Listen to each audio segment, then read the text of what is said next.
Samantala dito naman sa Dagupan City, nananatiling strikto ang pag-iimplementa ng umiiral na gun ban ng hanay ng kapulisan sa Dagupan City. Kasunod pa rin ito ng ibinabang kautusan kaugnay sa nagdaang national and local elections nitong 12 ng Mayo.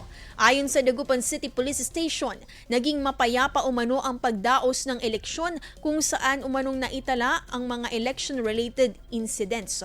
Magpapatuloy ang pagbabantay ng pulisya sa pamamagitan ng pagpapaigting ng checkpoint operations, visibility patrols at iba pang hakbang na magpapanatili ng kaayusan sa lungsod.